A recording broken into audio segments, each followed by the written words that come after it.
et bienvenue. Je m'appelle Sophie Lemaître et avec le podcast Sophie au pays des possibles, je vous emmène à la rencontre de femmes et d'hommes aux parcours et horizons différents. Leur point commun ? Combattre la corruption et l'évasion fiscale pour un monde meilleur, plus juste et plus éthique. Parce qu'il ne s'agit pas uniquement de rêver d'un autre monde, et parce qu'il est possible de changer les choses, rejoignez-moi au pays des possibles. Pour ce tout premier épisode, j'ai le plaisir de recevoir Sarah Brimboeuf. Sarah a 30 ans. Elle est avocate et responsable de plaidoyer flux financiers licites et grande corruption au sein de l'ONG Transparency International France. J'ai rencontré Sarah pour la première fois en 2016 lorsqu'elle effectuait son stage au sein de l'association Sherpa. Nos chemins se sont recroisés quelques années plus tard, en septembre 2019, lors d'une conférence à Berlin. Sarah est dynamique et passionnée par ce qu'elle fait. Alors lorsque j'ai commencé à réfléchir à mes invités pour le podcast, c'est tout naturellement elle que j'ai pensé. Et c'est d'ailleurs avec elle que j'ai fait mon baptême du feu avec ce tout premier enregistrement que nous avons fait en avril 2021 en ligne. Un grand merci à elle pour sa confiance. Avec Sarah, nous avons parlé de biens mal acquis. Vous savez, c'est bien acheté en France par les élites et dirigeants étrangers comme des châteaux, des villas ou encore des voitures de luxe avec de l'argent public détourné, mais aussi avec de l'argent de la corruption. En fait, tout a commencé en 2007. Antoine Dulin et Jean Merkert publient un rapport sur le patrimoine de dirigeants étrangers dissimulés sur le sol français. Ce rapport est le point de départ des affaires de biens mal acquis. 14 ans plus tard, que de chemin parcouru, avec des condamnations, plusieurs plaintes, une trentaine de personnalités faisant l'objet d'enquêtes, et un projet de loi en discussion au Parlement. Projet de loi qui a d'ailleurs fait l'objet d'un accord entre députés et sénateurs ce 24 juin 2021. Ce projet de loi vise à permettre la restitution de ces biens mal acquis aux populations victimes. Mais je ne vous en dis pas plus. Et avant de vous laisser écouter cet épisode passionnant avec Sarah, je voudrais prendre un instant pour saluer le travail réalisé par les juristes qui se sont succédés au fil des années au sein des associations Sherpa et Transparency International France. Sans elles, parce que oui, ce sont toutes des femmes, les victoires obtenues aujourd'hui n'auraient pas été possibles. Pour l'association Sherpa, je voudrais citer Maude Perdriel-Vessière, Sophia Lagdar, et j'ai moi-même apporté ma pierre à l'édifice. Et aujourd'hui, ce sont Laura Rousseau et Chanez Mansou. Du côté de Transparency International France, Marina Yang, Lorraine Bounot et bien sûr, Sarah Brimboeuf. Bonne écoute.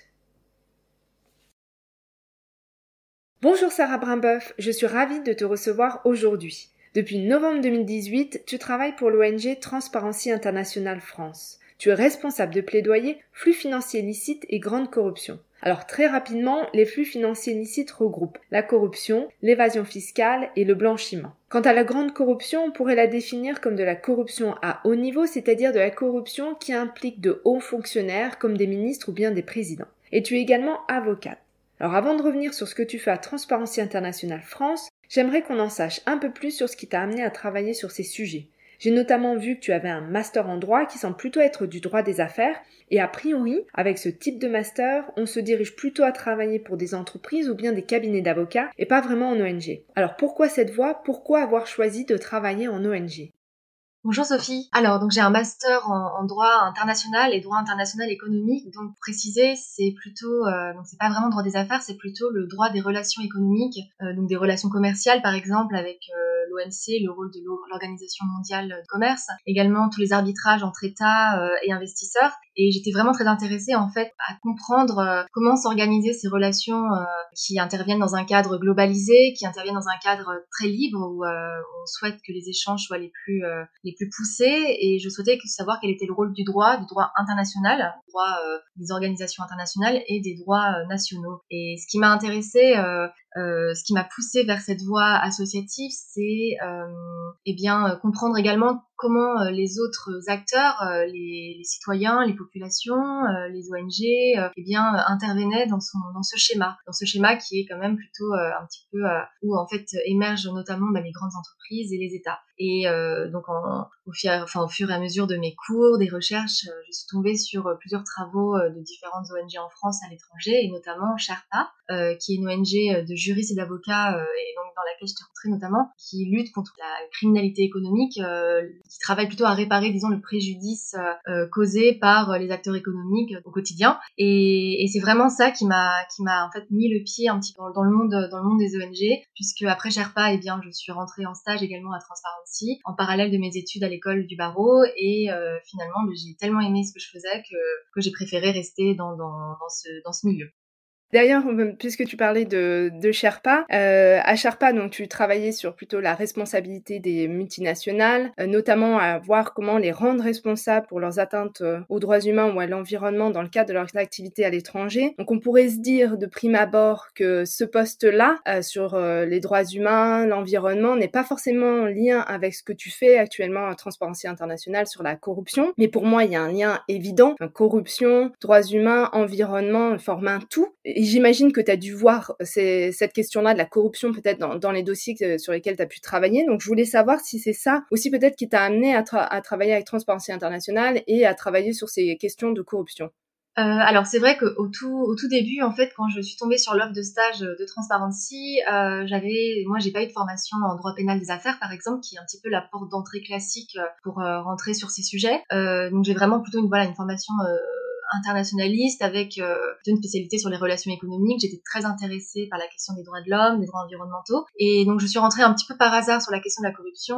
Et en effet, comme tu dis, ça forme un tout, puisque on voit en fait que la corruption, les détournements de fonds publics, la captation de la décision publique par des acteurs qui devraient normalement répondre à l'intérêt général, mais qui finalement le détournent à des intérêts privés, ça empêche la réalisation d'objectifs environnementaux, ça aboutit à des violations de droits humains. Donc c'est vrai que tout forme un tout, et je le vois tous les jours en fait dans le cadre de ma pratique qu'on ne peut plus continuer à traiter ces deux questions en silo. D'un côté, la lutte contre la corruption qui avance bien, on a fait d'énormes pas de géant ces 15-20 dernières années.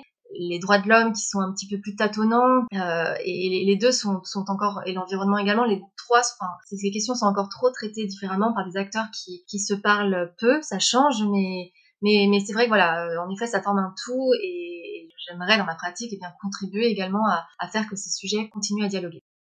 D'ailleurs, ça va peut-être me donner une idée pour un prochain épisode, peut-être avoir comme intervenant quelqu'un qui travaille sur les questions de droits humains, une autre sur environnement et corruption, pour avoir un dialogue et pour casser complètement ces silos. Je te rejoins tout à fait. Ce fonctionnement en silo n'est pas forcément à l'avantage pour pouvoir lutter contre la corruption, protéger les droits humains et protéger l'environnement. Alors, on a parlé plusieurs fois de Transparency International France, mais peut-être que tout le monde ne connaît pas l'association. Est-ce que tu peux nous la présenter ? Alors oui, donc Transparency International France, c'est la section française de Transparency International, pour le dire avec l'accent. Donc c'est un mouvement global qui lutte contre la corruption, qui est présent dans une centaine de pays, dont le siège, disons, est à Berlin, qui existe depuis maintenant bientôt 30 ans, et qui lutte contre la corruption dans le secteur public. Donc la corruption, par exemple, des fonctionnaires qui prélèvent des pots de vin pour mener leurs fonctions qu'ils devraient normalement mener sans contrepartie. Et également contre la corruption dans le secteur privé, donc c'est-à-dire lorsque les acteurs privés, les entreprises, versent des pots de vin pour obtenir par exemple des parts de marché, gagner des appels d'offres, etc. Et donc les deux, ça fonctionne donc sur ces deux piliers public-privé, et évidemment les relations, les deux parties travaillent main dans la main, puisque ce sont les deux faces finalement d'une même médaille, qui est la lutte contre la corruption de manière générale. Et à Transparency International France, est-ce que vous travaillez sur des sujets spécifiques ou vraiment c'est ces deux thèmes-là, corruption publique et corruption privée ? Alors, on est également organisé sur ce même schéma.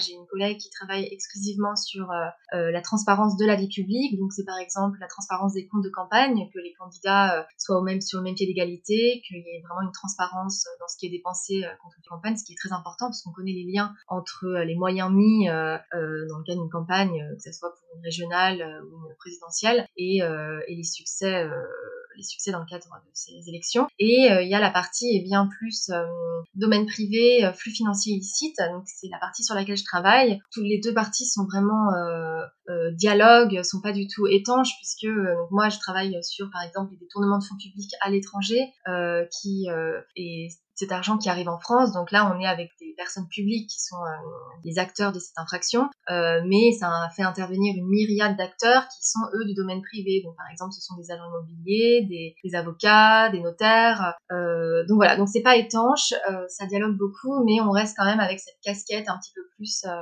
public-privé également à Transparency France. Alors, tout à l'heure, je le disais, donc tu es responsable de plaidoyer flux financiers illicites et grande corruption. Je ne suis pas certaine que tout le monde sache vraiment ce qui se cache derrière le mot plaidoyer. Je dois avouer que d'ailleurs, avant de travailler en ONG, je ne savais pas non plus ce que faire du plaidoyer voulait dire. Est-ce que tu peux nous dire en quoi consiste le plaidoyer ? Oui, moi non plus, quand je suis arrivée, je me souviens très bien que c'était une de mes questions lors de mon entretien à Sherpa. Voilà, je voulais vraiment qu'on précise aussi ce que c'était le plaidoyer. Donc en fait, le plaidoyer, eh bien, c'est du lobbying, c'est-à-dire, c'est un mot c'est un peu un gros mot, c'est un mot qui fait un peu peur, mais finalement, c'est quelque chose qui est sain. C'est défendre auprès des décideurs publics, donc que ce soit les parlementaires, les députés ou les sénateurs, les cabinets ministériels, l'administration ou des agences telles que l'AFD par exemple. Donc c'est en fait défendre une position, pousser pour que par exemple la loi s'améliore sur tel point, démontrer qu'il existe des failles et proposer des recommandations pour que des réformes soient adoptées en ce sens. Donc et ça existe dans tous les domaines, que ce soit bien environnemental, avec par exemple des ONG comme Greenpeace ou les Amis de la Terre, que ce soit dans la santé, dans la corruption avec Transparency, avec Sherpa et avec également Anticor. C'est voilà, ça couvre tous les domaines, mais c'est du lobbying pour le dire tout simplement. Pour que ce soit peut-être un peu plus concret, si je dis 24 heures dans la vie de Sarah Brimboeuf comme responsable de plaidoyer, ça donne quoi ? Alors, donc ça donne... je vais parler d'une période sans pandémie, parce que sinon on est beaucoup finalement au téléphone et devant l'ordinateur, mais donc ça donne beaucoup de rendez-vous finalement au Parlement, donc à l'Assemblée nationale, au Sénat, rencontres avec des conseillers ministériels, avec l'administration aussi, donc c'est-à-dire tous les fonctionnaires en fait qui travaillent à la création et à la mise en œuvre de la norme. C'est également des rencontres, des dialogues réguliers, des réunions avec les ONG avec lesquelles on travaille, puisqu'on travaille finalement main dans la main lorsqu'on a les mêmes recommandations ou en tout cas les mêmes objectifs. Eh bien, il y a une coordination, on se tient au courant, donc il y a ces réunions avec les partenaires de la société civile en France et à l'étranger. Il y a également dans mon poste, et ça c'est un petit peu différent de d'autres organisations, il y a une partie contentieux stratégique. Donc le contentieux stratégique en fait c'est déclencher des actions en justice au service du plaidoyer. Donc par exemple pour dénoncer une faille juridique grâce à l'action judiciaire, par exemple pour entraîner la condamnation d'un acteur public ou privé, ou lorsque par exemple cette action échoue, montrer que le droit ne permet pas d'obliger telle ou telle faille. Et donc dans ce cadre, je travaille beaucoup aussi avec des cabinets d'avocats qui travaillent à nos côtés, souvent en pro bono, donc c'est-à-dire ils mettent au service leur expertise, leurs compétences gratuitement au service de l'affaire, au service de l'ONG qui porte l'affaire. Et il y a également du travail de recherche, puisque on est quand même dans des questions qui sont complexes, qui évoluent beaucoup, et donc il y a tout un travail d'actualisation, de recherche, d'écriture aussi pour réactualiser les recommandations de l'association, sa position. Donc voilà, c'est un embriglio de plusieurs activités qui font des journées quand même assez bien remplies. Oui, ça a l'air. En tout cas, c'est très riche, ça montre la variété des activités que tu peux mener dans le cadre du plaidoyer. C'est super que tu aies illustré comme ça, je pense que ça rend la chose beaucoup plus concrète. Je voudrais peut-être revenir un petit peu sur ce que tu disais. Tu as parlé de contentieux stratégique. Je trouvais ça très intéressant, et tu disais le contentieux pouvait servir le plaidoyer et mettre en évidence les failles par rapport au droit. Je voudrais voir si tu as un exemple, peut-être une victoire, quelque chose qui a amené à un changement à la suite d'un contentieux. Oui, alors donc c'est une victoire qui est assez connue, en tout cas dans le milieu. C'est la condamnation en 2017 du vice-président de la Guinée équatoriale, Théodorine Obiang, qui a été condamné donc en 2017 par un tribunal correctionnel à Paris, et cette condamnation a été confirmée en appel en 2020.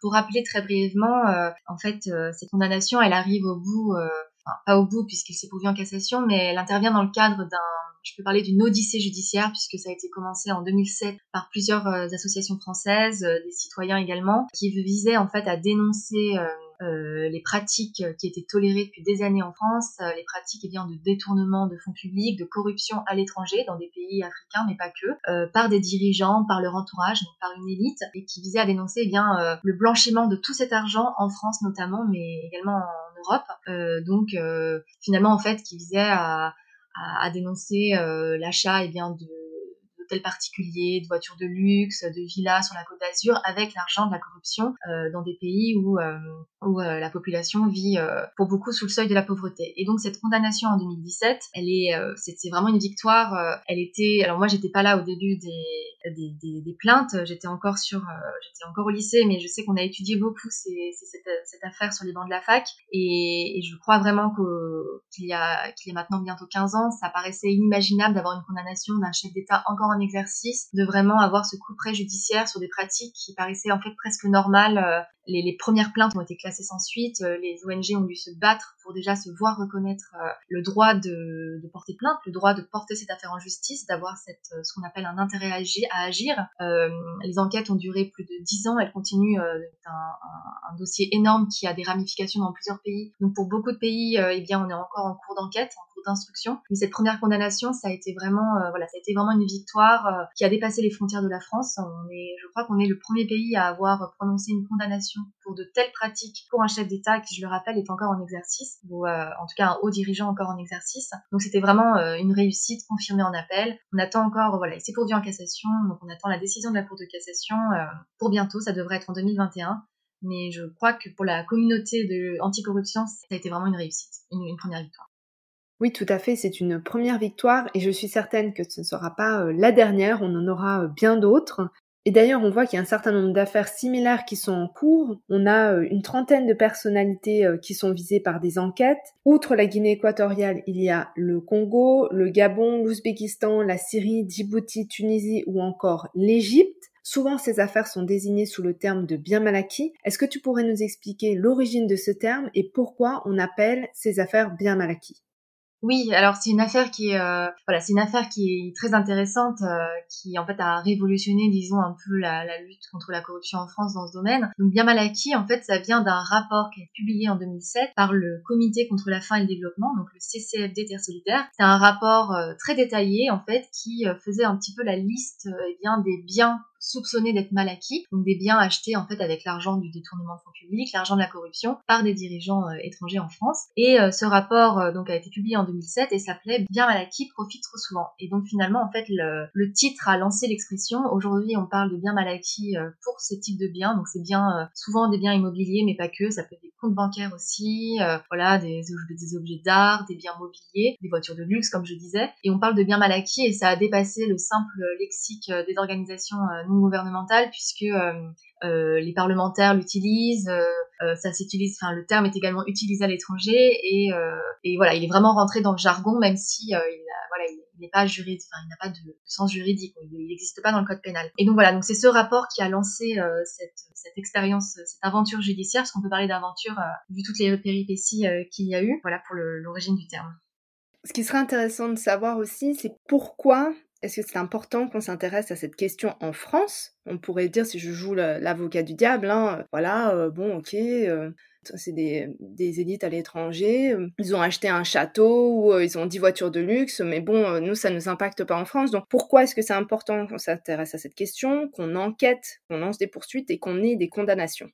Alors oui, c'est vrai que c'est une excellente question et c'est exactement finalement c'est exactement les critiques auxquelles ont fait face les ONG, les avocats qui se sont lancés dans cette affaire. Donc en fait, c'est extrêmement important, même si en effet ces affaires elles ont la particularité finalement de porter sur des faits délictueux qui ont eu lieu à l'origine, souvent à des milliers de kilomètres de la France, entre des acteurs qui ne sont pas français. Donc finalement, on pourrait se dire en effet, la justice française n'a pas à se mêler de ce qui ne la regarde pas. Le seul seul lien avec la France, c'est que l'argent sale, si je peux l'appeler comme ça, eh bien, il a atterri en France et il a servi à acquérir des biens immobiliers, à financer bien des intermédiaires qui ont permis l'acquisition de ces biens, donc les agents immobiliers par exemple, certains avocats qui ont conseillé des placements, certains notaires, etc.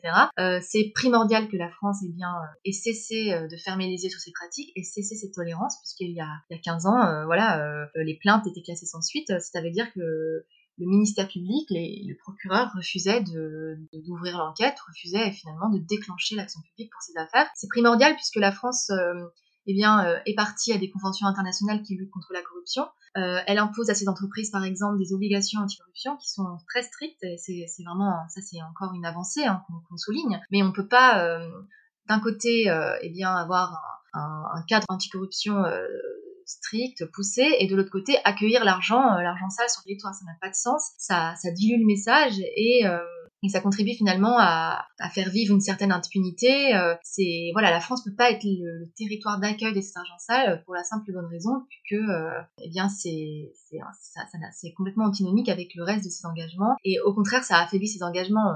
Nous on parle beaucoup avec des entreprises également. C'est une des particularités de Transparency International, c'est de travailler aussi avec ceux qui sont confrontés sur le terrain à la corruption, et les entreprises le sont. Et beaucoup nous disent, dans certains pays, on s'astreint à des règles très strictes, donc on perd des appels d'offres parce que d'autres pays sont beaucoup moins regardants.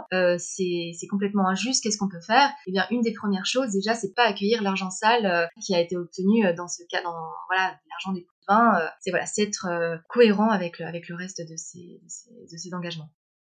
Ouais, je trouve ça super comme tu l'expliques, tu montres bien le lien entre, la corruption qui peut se passer, à l'étranger, dans un pays par exemple, en Afrique, ou en Asie et comment en fait cette corruption-là peut avoir un lien avec la France. Je pense que ça permet de bien visualiser l'importance pour la France d'avoir ce rôle de dire, non, pour reprendre le terme que tu disais, non à l'argent sale et on voit aussi, tu le montres très bien qu'en ces 15 dernières années, il y a eu une avancée, assez, importante, extraordinaire. Je me suis du coup posé la question si la France était toujours un refuge pour cet argent détourné par les élites étrangères ou si finalement, ça y est, la France avait ouvert les yeux et c'était terminé et du coup, on n'a plus vraiment d'investissement immobilier, de comptes bancaires, de voitures de luxe, d'avions, avions de luxe, voilà, qui se trouvent en France. Et est-ce que tu vois un changement peut-être vers d'autres pays qui seraient devenus les refuges de cet argent détourné? Alors, je pense qu'il y a eu un changement. Je pense vraiment, ces condamnations ont montré que ces pratiques ne resteraient pas impunies. Donc, je pense que certaines élites pourraient y réfléchir à plusieurs fois avant d'investir en France ou en Europe parce que ça change aussi ailleurs. Toutefois, il faut quand même préciser en fait que faire la liste de ces biens, remonter, suivre l'argent, remonter à l'origine, remonter aux faits délictueux, qui est un petit peu le point de départ de toutes ces affaires, c'est extrêmement complexe, c'est très long. Ce travail d'identification, c'est un travail de fourmi qui est mené finalement avec peu de ressources. On revient toujours un peu à cette litanie, mais c'est vrai que pour des enquêtes efficaces, il faut des ressources, il faut des moyens d'enquête, il faut des moyens financiers, des moyens humains. On avance un petit peu à petits pas, et donc il y a un changement, mais je pense que la France continue à accueillir beaucoup de ces biens mal acquis. Néanmoins, il faut préciser, comme tu le disais tout à l'heure, il y a une trentaine de personnalités visées par les enquêtes. Les derniers chiffres, c'est plus de 20 instructions distinctes, 20 enquêtes distinctes qui ont été menées sur des affaires de ce type. Donc ça avance. Néanmoins, oui, il y a encore du travail, même si on a de plus en plus d'outils qui permettent de faciliter ce travail d'identification. On peut maintenant, non, parce qu'il faut préciser en fait que les biens n'appartiennent pas directement à ces personnes, à ces hauts dirigeants, à leur famille. Ces personnes, elles cachent leur identité derrière une myriade de sociétés qu'on appelle des sociétés écrans, en fait, qui n'existent que pour faire écran, que pour cacher l'identité réelle. Et c'est pour ça que c'est très compliqué, en fait. Il suffit pas, par exemple, de consulter le cadastre et dire « Ah, c'est monsieur X qui est propriétaire de cet immeuble ». Donc c'est des travaux qui se prennent beaucoup de temps, où on voit le rôle de la société civile, puisque c'est elle, avec le rapport du CCFD en 2007 qui avait lancé, qui avait fait ce travail d'identification. Aujourd'hui, ça va plus vite, néanmoins, il y a encore beaucoup de travail. Et il faut savoir aussi que plus les pays comme la France renforcent leur cadre juridique, luttent contre ces pratiques, condamnent ces acteurs qui sont toujours à la tête d'une fortune amassée illégalement, ils n'hésitent pas à la placer ailleurs, dans des juridictions, dans des pays beaucoup moins regardants. C'est pour ça que c'est un combat qui peut pas se faire juste au niveau national. C'est nécessaire d'avoir une coopération, d'avoir un mouvement déjà au sein de l'Europe, mais également plus large pour cette transparence et pour finalement cette lutte contre l'argent sale, cette lutte contre le blanchiment, puisque c'est ce que c'est du blanchiment. Tout à fait. En nouvelle terre d'asile, moi j'ai vu Dubaï, par exemple, où il y a pas mal de biens mal acquis à Dubaï. Et puis une tendance intéressante, c'est un rapport qui a été publié par une ONG américaine qui s'appelle The Sentry et qui montre que au sein même du continent africain, il y a certains pays, notamment le Kenya, qui deviennent des refuges pour les biens mal acquis. Donc on voit des dirigeants, des élites politiques d'autres pays, par exemple de certains pays en Afrique centrale, qui, avec l'argent détourné, en fait, font construire de superbes maisons au Kenya. Donc c'est intéressant de voir l'évolution, comment en fait ces acteurs s'adaptent en fonction de ce qui peut être fait. En France, il y a des enquêtes, c'est peut-être plus intéressant d'être en France. Allons voir ailleurs. Et donc cette coopération internationale, elle est vraiment cruciale. Il y a quelque chose que tu disais aussi qui m'interpelle, ou en tout cas que je trouve hyper intéressant, c'est ce travail fantastique qui a été fait par les organisations de la société civile. Tu disais, c'est un travail long, fastidieux, compliqué de montrer, de faire le lien entre un détournement à l'étranger et un bien qui a été acheté en France. Est-ce que tu pourrais peut-être nous en dire un peu plus sur la manière dont les ONG, dont Transparency International, ont mené l'enquête et ont permis de mettre en évidence ces pratiques? Oui, donc les choses ont beaucoup changé en 15 ans. C'est vrai qu'en 2007, eh bien le CCFD s'était fondé sur des sources ouvertes, donc des articles de presse, des comptes rendus de quêtes parlementaires à l'étranger, donc aux États-Unis par exemple. Il y avait tout un regroupement de toutes ces sources qui a donné ce rapport très détaillé. Aujourd'hui, comme je disais, il y a plus d'outils. On a par exemple sous l'impulsion de l'Union européenne, il y a maintenant l'obligation pour les pays membres de l'Union européenne de créer des registres qui centralisent les données sur les propriétaires réels, c'est-à-dire sur les personnes physiques qui sont propriétaires de sociétés établies au sein de l'Union européenne. Et donc ça permet, normalement, quand ça marche, de casser un peu cette chaîne de sociétés écrans et de savoir qui finalement est derrière les 10 sociétés qui sont propriétaires de telle entreprise ou de tel bien immobilier ou de telle structure juridique. Donc aujourd'hui, normalement, en fait, dans un monde idéal, en croisant les registres, par exemple, en prenant... il faut aussi préciser que ces registres, selon une obligation également européenne, ces registres doivent être accessibles au public. Donc c'est pas le cas dans beaucoup de pays de l'Union européenne, c'est même pas le cas dans la majorité. La France, normalement, devrait rendre son registre public dans les prochaines semaines. Donc on espère, on attend avec impatience de voir à quoi il ressemblera. Mais normalement, dans un monde idéal, croiser les registres devrait permettre d'identifier plus facilement. Néanmoins, comme je disais, ce sont des travaux d'identification complexes, donc souvent les registres sont incomplets parce que il n'y a pas les moyens, il n'y a pas les ressources mises par les États pour faire ce travail de vérification. Il n'y a pas assez de fonctionnaires ou de greffiers qui ont les moyens de vérifier que telle information elle est vraiment véridique, elle est exacte. Les registres sont souvent incomplets et dès qu'on a un élément international hors Union européenne, par exemple, ça peut tout faire tomber. Donc ça reste très très compliqué. Il faut encore beaucoup de ressources, mais je pense qu'on avance dans la bonne direction. Il y a 10 ans, ces registres n'existaient pas dans la majorité et ils étaient encore moins publics lorsqu'ils existaient. Et on voit que, par exemple, les dernières enquêtes, telles que l'enquête OpenLux, donc en fait c'est une enquête de journalistes d'investigation qui s'est basée sur le registre des bénéficiaires effectifs au Luxembourg, qui ont analysé toutes ces données, ça permet d'avoir des révélations qui sont quand même très très précieuses. Ils ont notamment identifié plusieurs biens mal acquis en Europe et en France sur la base de ces seules données, donc qui sont publiques. Ce sont des avancées. Plus que des avancées, même, ça montre l'intérêt de ces registres, de la transparence, de l'accès à l'information. C'est même très positif, ça donne de l'espoir, en fait, pour lutter contre l'impunité. On voit aussi qu'avec les enquêtes menées par le Consortium international d'investigation, ICIG, de journalistes d'investigation, tout ce qui est sorti ces dernières années, il y a aussi énormément de données disponibles. Donc, certainement, en croisant, si quelqu'un, admettons, des ONG dans des pays, je sais pas, en Afrique, en Amérique latine, en Asie, voudraient mener l'enquête, ce serait possible grâce à ces données ouvertes, à ces registres, à ces enquêtes. Il y aurait peut-être moyen de pouvoir faire des liens. Alors, ce sera bien évidemment pas simple, ça va prendre du temps, mais en tout cas, on a cette possibilité-là.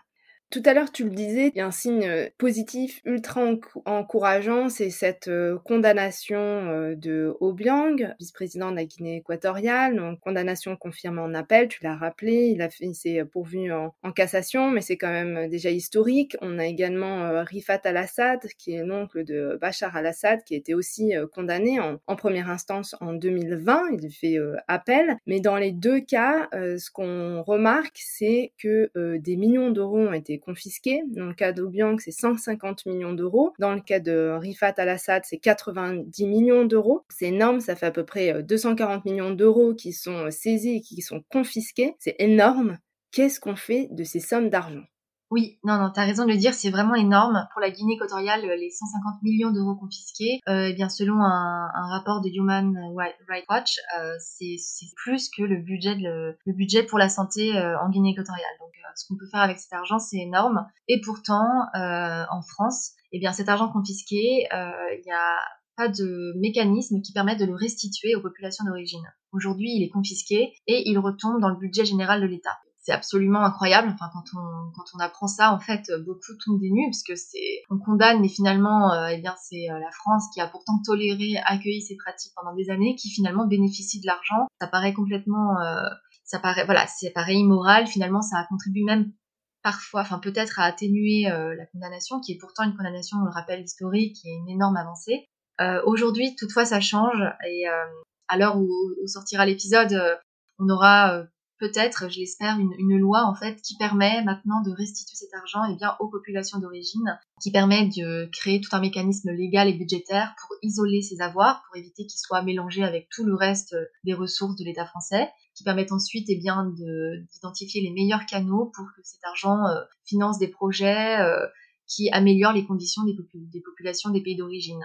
Tout ce travail, toute cette avancée, ça s'appelle la restitution des biens mal acquis. Voilà, c'est un nom très simple, mais c'est le nouveau combat que mènent bien les ONG qui ont été à l'origine de ces plaintes pour faire avancer le cadre juridique français et permettre que les populations dans les pays d'origine, qui sont les premières victimes, en fait, les premières victimes de la spoliation de leurs élites, parce que quand on parle de corruption, d'agents publics détournés, les conséquences directes, c'est peu d'argent, moins de moyens pour la santé, moins de moyens pour l'éducation, pas d'eau potable, voilà, des conditions d'hygiène, c'est tous les services primaires, en fait, les services basiques de l'État qui sont annihilés lorsque les dirigeants, lorsque l'élite se prête à des faits de grande corruption. Donc c'est vraiment une nécessité, la restitution, et pas à n'importe quel prix, pas selon n'importe quelle modalité. Il faut que ça soit au bénéfice des populations dans les pays d'origine, il faut que ça soit transparent, parce que ce sont, comme tu le disais, des sommes énormes, et quand il y a des transitions, quand il y a des flux de sommes de cette importance, il y a toujours des risques énormes de détournement et de corruption,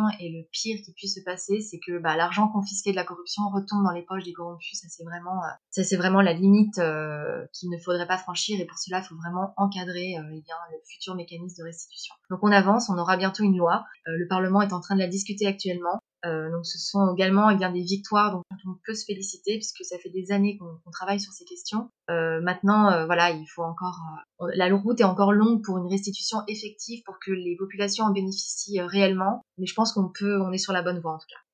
Ça c'est sûr. C'est déjà une étape extraordinaire que d'avoir un projet de loi à l'heure actuelle en discussion. Je me souviens, quand j'étais à Sherpa, on avait déjà cette discussion-là en 2015, donc 6 ans plus tard, je suis ravie de voir que c'est au Parlement. Le risque, c'est que cet argent qu'on va retourner, donc si je prends bien que c'est 150 millions d'euros, il y a le risque que ces 150 millions d'euros soient à nouveau détournés pour diverses raisons, soit parce que les personnes sont toujours au pouvoir, parce qu'il n'y a pas de changement. Alors comment est-ce qu'on peut s'assurer que cet argent vraiment bénéficie aux populations victimes ou spoliées, comme tu le disais?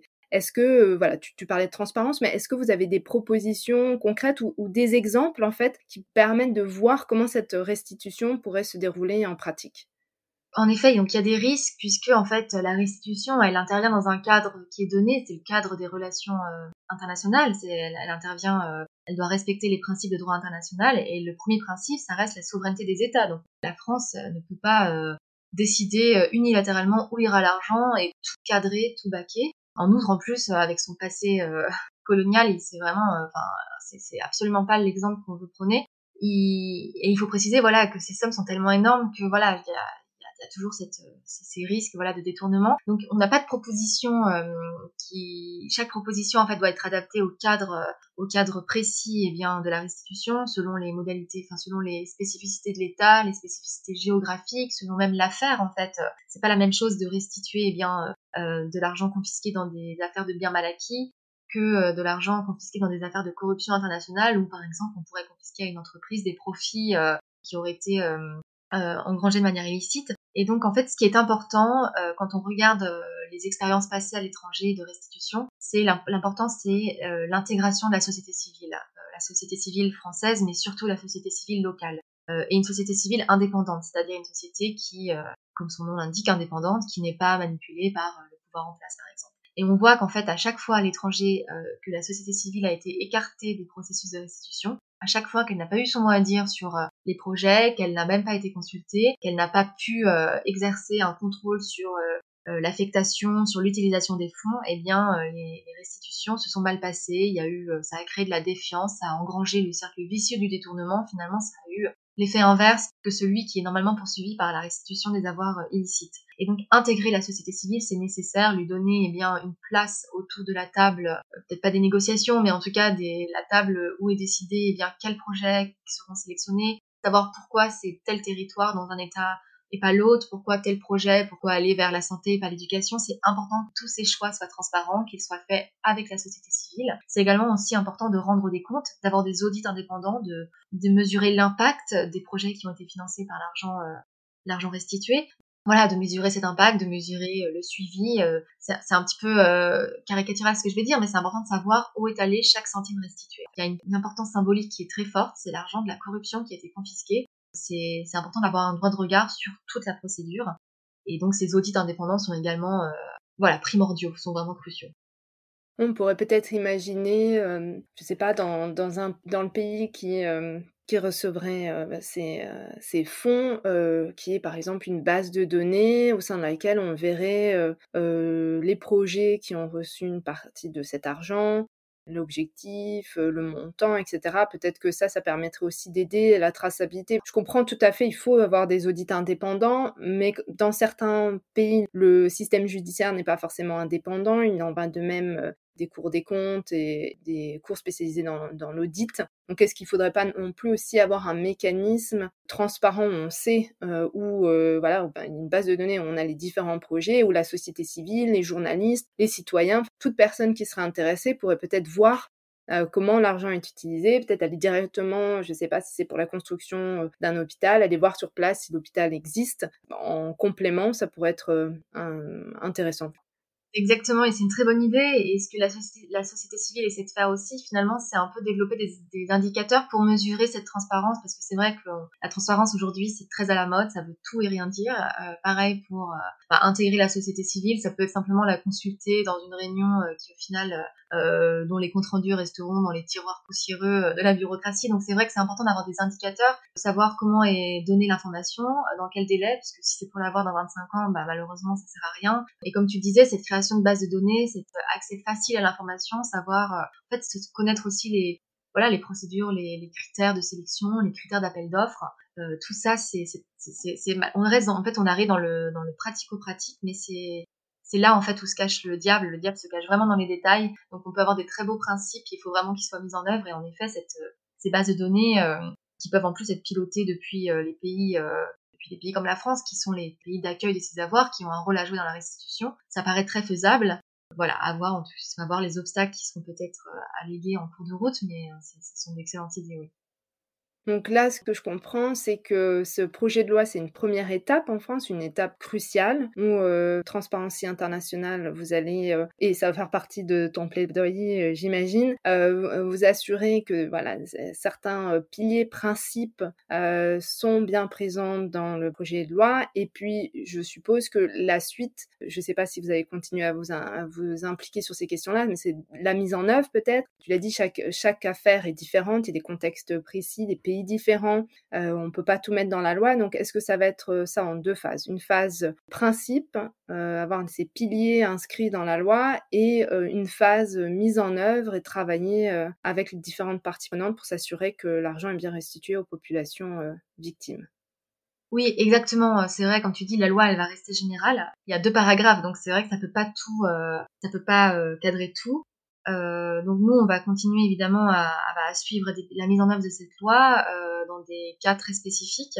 Néanmoins, par exemple, on n'a pas une connaissance de terrain sur ce qu'il faudrait faire en Guinée équatoriale. Donc ça, évidemment, il y a ce travail de partenariat avec la société civile locale. Mais ce qu'on dit à chaque fois, c'est que le détournement, il peut commencer dès l'étape française, disons en fait. L'opacité, elle ne commence pas quand les fonds évidemment, il y a ce risque, mais la transparence doit commencer dès la confiscation. Il y a vraiment des garanties à mettre en place, alors même que les fonds sont encore en France. Et ça va être le rôle de Transparency, de vérifier bien que les modalités du futur mécanisme budgétaire soient suffisamment strictes pour éviter bien que les fonds qu'une partie, par exemple, soit prélevée par l'administration pour financer des frais d'administration, de gestion des fonds. Voilà, vérifier que les fonds ne disparaissent pas, même dès l'étape française. Et ensuite, comme tu le disais, il y a tout un partenariat avec la société civile locale, avec des acteurs du développement, ONG ou administration qui connaissent mieux ces questions, évidemment.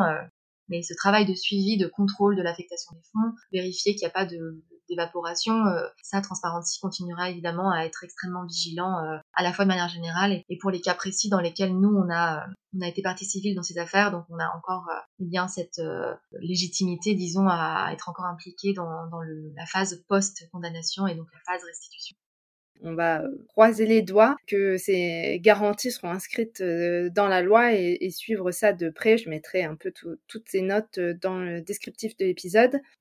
Je voulais revenir sur un point que tu as mentionné, en tout cas un point que tu as mentionné tout à l'heure qui me permet de faire un parallèle ou un autre pont. Tu as mentionné le passé colonial de la France, et ça m'a fait penser au fait que ces affaires sont politiquement sensibles. On sait que la France a des intérêts diplomatiques et économiques avec certains des pays qui sont accusés dans ces affaires.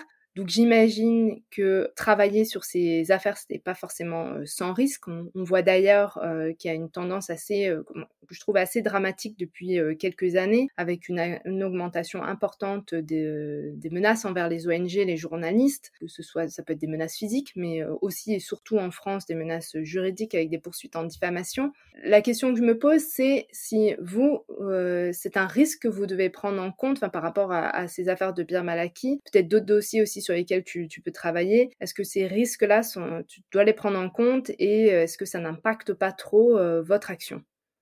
Si, tout à fait. En fait, ces poursuites bâillons, c'est vraiment, c'est un risque. En fait, ça entrave même, je dirais, notre action, notre liberté à prendre la parole dans les médias ou en général. Moi, c'est vrai que en préparant cet épisode, j'ai fait très attention. Et bien, on sait qu'on mentionne des condamnations, des cas qui sont très sensibles. Transparency a été attaqué en diffamation. Notre président a dû donc il a été relaxé évidemment, mais ça suffit finalement à demander tellement de ressources humaines et financières à l'association que ça laisse une trace, ça laisse une jurisprudence, ça fait qu'on se restreint nécessairement. Aujourd'hui, il y a plusieurs déjà en fait, c'est vrai que suivre un contentieux stratégique, enfin, je pense que tu le sais très bien de ton expérience à Sherpa, mais c'est énormément de travail, même lorsqu'on est assisté par des avocats, ce sont des dossiers tentaculaires, donc rien que un dossier de type BMA, c'est vraiment ça, enfin, pour le faire bien, ça prend énormément de temps. Quand on rajoute cette menace de la poursuite bâillon, ça fait nécessairement bien qu'on y réfléchit à 2 fois et même à plusieurs fois avant de se lancer dans une telle affaire. Il y a vraiment des évaluations des risques. Maintenant, quasiment toutes les ONG qui font du contentieux stratégique, ou en tout cas qui prennent la parole sur de tels sujets, elles ont un service, en tout cas une personne qui fait vraiment une analyse poussée des risques, comme dans les grandes entreprises presque en fait. Il y a vraiment je pense que ça entrave vraiment, ça entrave quand même l'action aujourd'hui, parce que même si les journalistes, les ONG sont relaxés, ce sont des procédures qui prennent du temps et qui finalement, elles bâillonnent réellement. Et je pense vraiment que là, pour le coup, il y aurait des choses à changer en droit français pour vraiment interdire en fait ces pratiques abusives, parce qu'on est voilà, c'est un détournement du droit. Et là, je parle dans une ONG où on a quand même les ressources, mais je parlais avec un journaliste il y a quelques semaines. Quand on est journaliste en freelance tout seul, c'est encore plus grave. En fait, on est vraiment tout seul. Il n'y a pas l'organisation qui peut protéger. Donc ce sont des poursuites bâillons qui portent malheureusement très bien leur nom. Oui, avec des conséquences assez néfastes. Bon, globalement, on voit quand même qu'avec ces procès, ceux qui les intentent les perdent très généralement, mais en termes de pression sur les individus, sur les organisations, c'est assez énorme, effectivement. Alors, bon, je voudrais finir quand même l'épisode sur quelque chose de positif. On a mentionné plusieurs signes extrêmement positifs, plusieurs victoires, que ce soit la condamnation de Obiang confirmée en appel, sous réserve bien sûr de ce que la Cour de cassation dira. On a un projet de loi qui est en cours de discussion pour permettre la restitution aux populations spoliées. Est-ce que tu vois ou tu aurais peut-être un autre exemple? Alors oui, donc dans mon domaine, oui, en effet, c'est vrai que ça avance à pas de géant. On est ravis. Il y a aussi, en termes de victoire, comme je le mentionnais, c'est la prochaine ouverture au public et bien du registre sur les bénéficiaires réels, donc les propriétaires réels. Ça va être aussi un outil vraiment hyper précieux pour continuer ces actions. Donc voilà, donc pour moi, ce sont vraiment les trois. Je vais peut-être pas parler de victoire parce que on a l'impression qu'on est arrivé au bout et que le combat est terminé, parce qu'après, ce sont des outils finalement, en fait. C'est comme la restitution, ce sont des outils qu'il faut mettre en œuvre, et il faut s'assurer que la mise en œuvre est à la hauteur de ce qui a été adopté, des principes qui ont été posés. Donc, j'espère qu'on aura d'autres victoires. Il y a aussi, comme je disais, il y a une vingtaine d'affaires en cours d'instruction, donc on va arriver à l'étape des procès très bientôt, peut-être en 2022 pour beaucoup de ces affaires. On espère, nous, en fait, donc là, c'est plutôt un vœu, j'espère qu'il n'est pas pieux, espérer aussi que dans ces affaires, eh bien, les intermédiaires qui ont permis le blanchiment de cet argent sale, le blanchiment du détournement de fonds publics, le blanchiment de la corruption, ces acteurs français, en fait, soient également condamnés, parce que ce sont les grands absents des condamnations dont on parlait, donc de Obiang, de Tariq al-Assad. Mais il faut préciser que voilà, ces personnes, elles sont pas arrivées toutes seules en France, elles n'ont pas investi toutes seules leur argent.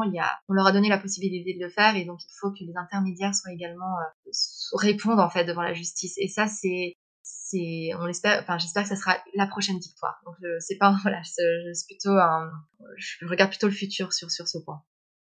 On voit, il y a une évolution, donc je suis certaine que c'est pas un vœu pieux et que ça va se produire, et qu'on aura prochainement, je crois d'ailleurs qu'on a eu des mises en examen pour certains de ces intermédiaires, donc c'est déjà aussi encourageant, mais qu'on aura aussi une ouverture de procès. 2 dernières questions. Est-ce que, en tant que citoyen, on peut jouer un rôle par rapport à ces affaires de biens mal acquis, et qu'est-ce qu'on peut faire? Alors oui, moi je suis persuadée qu'en tant que citoyen, on peut jouer un rôle, même si ce sont des sujets qui sont complexes, qui se jouent bien devant les cours de justice. En fait, finalement, il faut savoir, donc en France, mais également ailleurs, il faut savoir que les biens mal acquis en France, ce qui attire, c'est l'immobilier, là. L'immobilier de luxe, voilà, la Côte d'Azur, certaines stations de ski dans les Hautes-Alpes, etc. Il faut savoir en fait que c'est assez, il y a certains départements qui sont visés, enfin qui sont plébiscités par les corrupteurs et les blanchisseurs pour investir leurs biens. Moi, je pense que déjà, en tant que citoyen, peut-être poser la question eh bien, aux élus locaux de ces territoires, ça permet aussi de montrer que c'est pas seulement les ONG anticorruption, c'est pas seulement cette petite communauté, parce qu'on n'est pas non plus si nombreux, même si c'est pas seulement c'est quelque chose qui intéresse tous les citoyens. Ça a un impact aussi sur le prix de l'immobilier, hein. C'est pas le premier argument, mais il y a aussi tous ces immeubles vides, souvent parce que ce sont pas habités à l'année souvent, etc. Donc déjà en fait interroger le local dessus, je pense que ça peut aussi permettre au sujet eh bien d'être inscrit à l'agenda politique, et de pouvoir demander peut-être plus de moyens, de pouvoir donner à la justice française eh bien de vraiment en fait mener l'enquête, de rendre la justice. Donc ça permet en tant que citoyen, je pense que c'est un premier pas. Ensuite, sur l'identification, en fait, on a besoin aussi pas forcément d'expertise juridique, mais voilà, on arrive vraiment dans un niveau de complexité d'analyse de données qui demande, par exemple, des qualités que beaucoup d'ONG n'ont pas encore. En fait, donc voilà, tous ces croisements d'expertise, etc., c'est extrêmement utile. Donc voilà, s'il y a des data analystes ou des personnes qui sont très très à l'aise avec la gestion d'énormes bases d'informations, etc. C'est toujours très utile aussi d'avoir ce genre de compétences. Ouais, c'est bien de montrer que c'est pas seulement l'affaire, par exemple, de juristes ou d'économistes, mais de montrer que, en fait, comme tu l'as dit, des personnes qui sont spécialisées dans l'informatique, dans le traitement des données, etc., peuvent jouer un rôle, apporter leur expertise à la lutte contre les biens mal acquis. Donc c'est super de voir que beaucoup peuvent contribuer. Alors, avant de se quitter, une question. Est-ce que tu as une œuvre à recommander? Oui, je recommande une bande dessinée qui s'appelle L'argent fou de la France-Afrique. C'est un ouvrage de Xavier Harel et Julien Solé. Je trouve que c'est des enquêtes c'est des affaires qui sont complexes. Et moi, en fait, quand j'ai commencé à travailler à Transparency, c'était à peu près au moment où la bande dessinée est sortie. Et je l'ai offerte à tous mes proches, mes amis, ma famille, pour qu'ils comprennent également, en fait, ce que je faisais. Donc, elle se concentre sur la France-Afrique. Donc, faut préciser que les biens mal acquis, comme tu le disais en début d'épisode, c'est pas que l'Afrique, hein. C'est tous les continents, tous les pays de tous les continents sont concernés. Mais je trouve que ça explique bien, en fait, toute la chaîne, du versement des pots de vin, l'intrication des politiques à la fois dans les pays d'origine mais aussi français. Ça explique bien la complexité et aussi tout le travail d'enquête et la lutte judiciaire qui a été menée par les journalistes, les avocats et les organisations de la société civile qui sont impliquées dans l'affaire. Donc je trouve que c'est un excellent ouvrage, en fait, pour comprendre un peu les ramifications de ces affaires. C'est un bon ouvrage pour commencer, et puis c'est très bien écrit, c'est un régal à lire aussi, donc je recommande. Un grand merci à Sarah Brimboeuf pour cette discussion passionnante. Sarah est sur Twitter, alors n'hésitez pas à suivre son actualité et ses actions. Toutes les références et plus sont à retrouver sur le site du podcast sophieaupaysdespossibles.com. Et sinon, abonnez-vous au podcast et partagez-le avec vos amis, votre famille, vos collègues. Cela permettra à d'autres de découvrir le podcast et de nous rejoindre au Pays des Possibles. Pour me contacter ou bien pour me proposer des invités, laissez un commentaire ou envoyez-moi un email. L'adresse est dans la description de l'épisode. À bientôt pour un nouvel épisode.